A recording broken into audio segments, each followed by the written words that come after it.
Hello and welcome to Overdrive. I'm Shireen Bhan. There's plenty to cover on the show, so let's start on two wheels.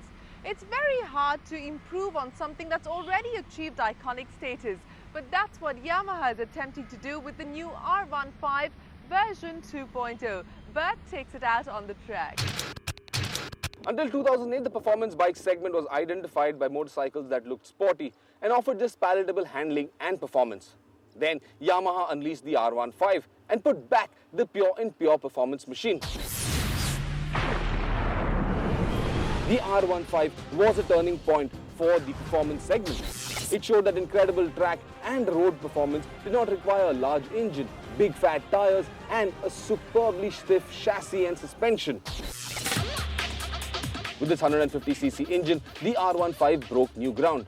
While there were still arguments between the Charisma Pulsar punters on every forum, blog and panel there was, no one dared include the R15. It brought glory back to Yamaha. Nearly 3 years later, and in the face of stiff opposition, Yamaha has finally decided to give the R15 a significant makeover.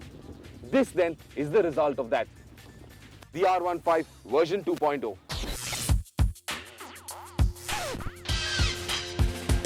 The design changes make the new R15 look more substantial than before. The fairing around the middle has grown wider to incorporate the vents for better aerodynamics. The tailpiece is thicker, housing a new LED tail lamp. The seat has grown larger for the rider, and it's now easier to crouch low and gain better stability and control when riding hard. The wheelbase has also increased thanks to the new and longer aluminium swing arm to enhance stability.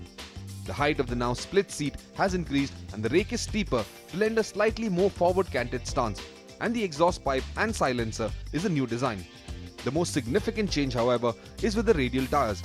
While you may not realize the front has grown larger, the rear tire is visibly much wider thanks to popular demand and adds volumes to its performance bike aura.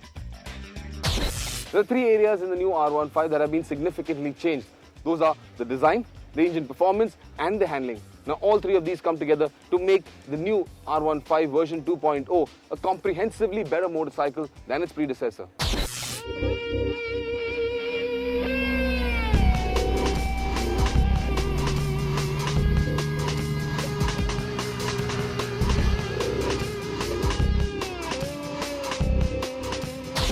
Where the engine is concerned, the power and torque ratings stay the same as the previous motorcycle. What has changed significantly is the way this engine responds and delivers all that power and torque. Now these changes have come about because of several changes to components within the engine, such as the remapped ECU, the new ignition timing, then of course there's the throttle body lever, which has been made more linear, so engine responses are more linear, they're much smoother, they're much more quicker. But of course, the most significant change is the change to the secondary ratio. Because of that, acceleration is much better. Nearly quarter of a second quicker to 60 kmph and about half a second quicker than the previous motorcycle to a quarter mile. Engine performance feels just as it always did, and though it's been a really long time since I last rode an R15, the version 2.0 feels punchier around 6 to 7,000 RPM, rather than the peaky nature it had before, where you constantly found maximum grunt high up the rev band. This is also because of the improved secondary ratio, which now enables riders to fully utilize every gear, even 6th gear, in the quest for quicker overall performance. Because of the new tires both at the front and at the rear, which are a wider and a higher profile, a lot of drag is created. And to compensate for this drag, the changes to the engine were necessary, as well as the changes in the aerodynamics. Now all of these together come out and balance the bike, make it as quick, if not quicker, than before. On track, the new R15 is just as impressive as it always was. The handling is spot on.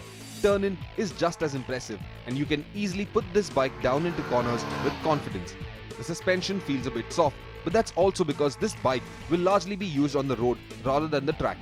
The fatter rear tire, however, will increase rider confidence, at least for those who previously thought the skinnier rear would not aid handling as much. After a hard day of riding, the one change that is most apparent about the new R15 version 2.0 is that there is very little change at all as compared to the older bike. I do understand that a lot of their consumers who ride this motorcycle on the road will find the fatter rear tire, the substantial bodywork and the aerodynamic bits as well as the sportier stance a lot more appealing. But for those riding on the track, well, all these changes that have been incorporated into this motorcycle herald that there is a lot more performance in store. And that is the motorcycle we're looking for. A bike with bigger displacement, a lot more horsepower and a lot more entertaining than what it is right now. This still is a fantastic motorcycle, but the future holds a lot more in store.